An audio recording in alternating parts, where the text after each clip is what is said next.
Assalamualaikum warahmatullahi wabarakatuh. Halo semua, welcome back to my class. Sudah tidak asing kan dengan suara ini? Yaps, betul, berjumpa lagi dengan Ibu. Masih di tema 4H, daerah tempat tinggalku. Sekarang kita akan belajar tentang kenampakan alam dan mata pencahariannya. Silakan dibuka bukunya halaman 24. Tujuan pembelajaran kita hari ini adalah agar kalian mengetahui kenampakan alam dan kegiatan ekonominya, mengetahui macam-macam kegiatan ekonomi, dan mengetahui berbagai macam pekerjaan. Sudah tidak sabar? Ayo kita mulai.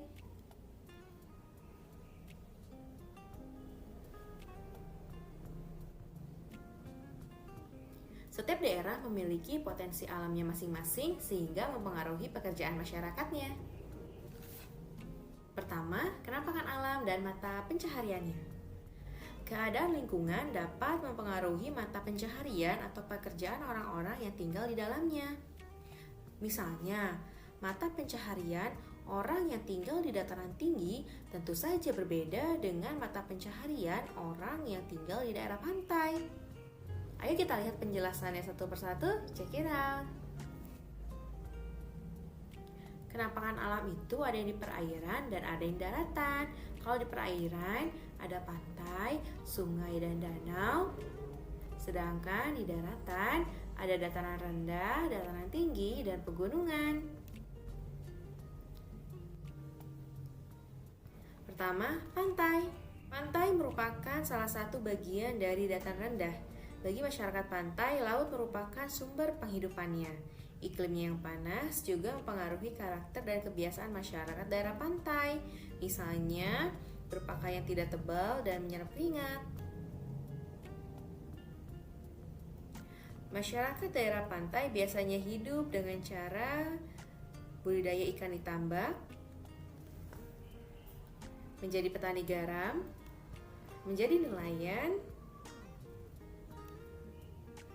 dan budidaya mutiara dan rumput laut. Lalu di daerah sungai. Sungai memiliki fungsi penting bagi masyarakat Indonesia, terutama daerah pedalaman, misalnya di Kalimantan. Di Kalimantan, sungai dijadikan sebagai sarana transportasi air, sebagai sumber air, dan juga sebagai perkampungan, dan banyak dibangun tempat tinggal di sepanjang sungai. Lalu ada masyarakat yang memiliki mata pencaharian budidaya ikan dan pasar terapung atau pasar di atas air. Pasar terapung terletak di Banjarmasin, Kalimantan Selatan. Pasar terapung ini sudah dikenal karena menjadi salah satu ikon andalan wisata di Banjarmasin. Jika biasanya pasar di atas tanah, pasar ini terapung menggunakan perahu, karena di Kalimantan sendiri terdapat banyak sungai. Pasar terapung ini adalah pasar tradisional yang menjual berbagai macam kebutuhan sehari-hari. Mulai dari lauk pauk, sayuran, buah-buahan, hingga perabotan rumah tangga. Pasar ini sangat mendukung perekonomian rakyat dan juga sebagai objek wisata. Ada yang sudah pernah ke sana? Lalu ada danau. Di danau juga sebagai sumber air bersih ya, untuk mandi, mencuci, masak. Lalu budidaya ikan, dan sebagai tempat pembangkit listrik seperti contohnya di Jatiluhur, Purwakarta. Lalu kalau di daratan bagaimana? Daerah dataran rendah terdiri dari daerah pedesaan, perkotaan, dan pedalaman.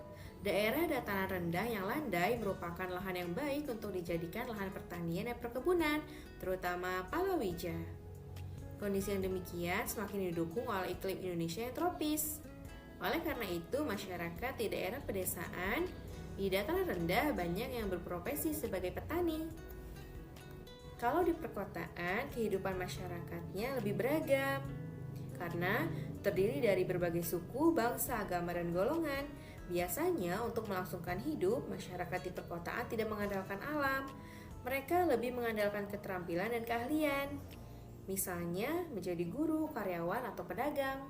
Kalau di daerah pedalaman, Biasanya berhutan lebat, masyarakatnya hidup mengandalkan hasil hutan. Kehidupan masyarakat pedalaman masih sangat bergantung pada alam, misalnya suku Asmat pedalaman Papua. Mereka memenuhi kebutuhan hidupnya dengan cara meramu dan mengumpulkan hasil hutan. Hidupnya berpindah-pindah, dan mereka juga suka mencari ikan di sungai. Lalu ada dataran tinggi dan pegunungan. Tanah di daerah dataran tinggi yang subur dan suhunya yang dingin sehingga cocok dijadikan lahan pertanian dan perkebunan.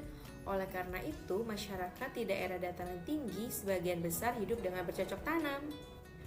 Kondisi lahan di lereng gunung yang curam menyebabkan petani membuat sistem ladang bertingkat yang bernama terasering atau sengkedan.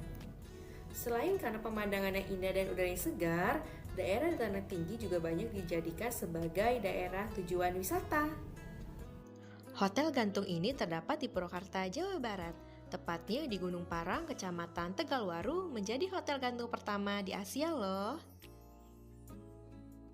Tinggi kapsul hotel ini adalah sekitar 500 meter, sehingga tamu yang ingin menginap harus memanjat dulu ditemani oleh pemandu.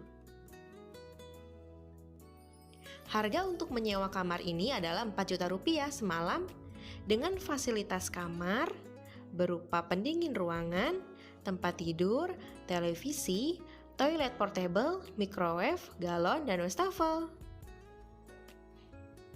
Biaya 4 juta rupiah sudah termasuk penjemputan tamu, pemandu yang siap 24 jam untuk memenuhi kebutuhan tamu, dan asuransi.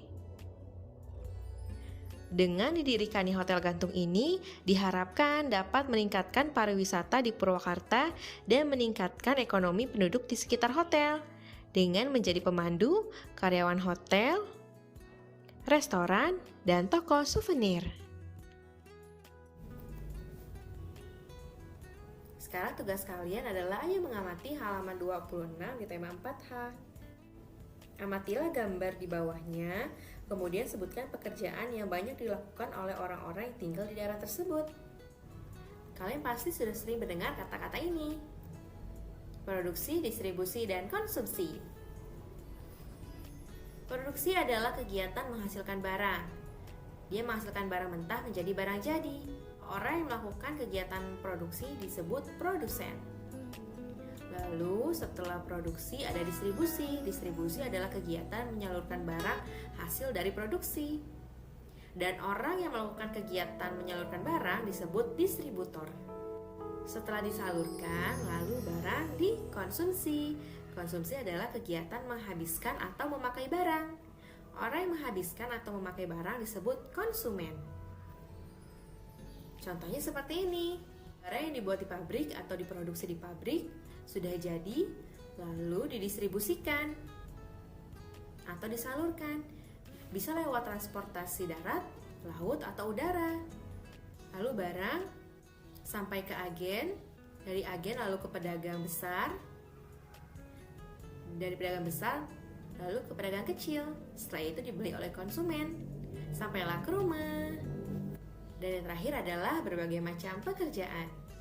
Ada 2 jenis pekerjaan, yaitu yang menghasilkan barang dan menghasilkan jasa. Pertama adalah pekerjaan yang menghasilkan barang. Berbagai barang kita gunakan untuk memenuhi kebutuhan hidup sehari-hari, misalnya alat tulis, sabun, alat masak, dan lain sebagainya. Barang tersebut dibuat oleh orang-orang yang ahli dalam pembuatan barang tersebut. Jadi, pada pekerjaan yang menghasilkan barang, terdapat barang baru yang merupakan hasil pengolahan dari bahan yang ada. Contoh dari pekerjaan yang menghasilkan barang adalah pembuat kue, ada petani dan peternak, ada pengrajin. Ada juga pekerjaan yang menghasilkan jasa. Jasa adalah suatu yang tidak berwujud tetapi dapat memenuhi kebutuhan seseorang. Pekerjaan yang menghasilkan jasa adalah pekerjaan yang hasil pekerjaannya bisa dinikmati dan dirasakan oleh orang lain, tetapi tidak menghasilkan suatu barang. Jasa yang dihasilkan dapat bermanfaat bagi orang lain yang membutuhkan, sehingga orang yang melakukan pekerjaan memperoleh imbalan berupa uang untuk memenuhi kebutuhan hidupnya. Contoh pekerjaan menghasilkan jasa adalah dokter, perawat, bidan, guru, polisi, dan tentara, tukang cukur atau tukang pangkas rambut, dan tukang servis alat-alat elektronik. Ada juga supir atau kurir yang suka mengantarkan barang, paket. Tugas kalian sekarang adalah ayo mengamati halaman 118 di tema 4H. Amatilah lingkungan tempat tinggalmu, kemudian tuliskan berbagai macam pekerjaan yang ditekuni oleh orang-orang yang tinggal di daerah sekitarmu. Kemudian, identifikasi pekerjaan tersebut menghasilkan barang atau jasa. Tinggal di checklist saja ya. Sudah ada contohnya di nomor 1, kalian tinggal tambahkan 4 nomor lagi.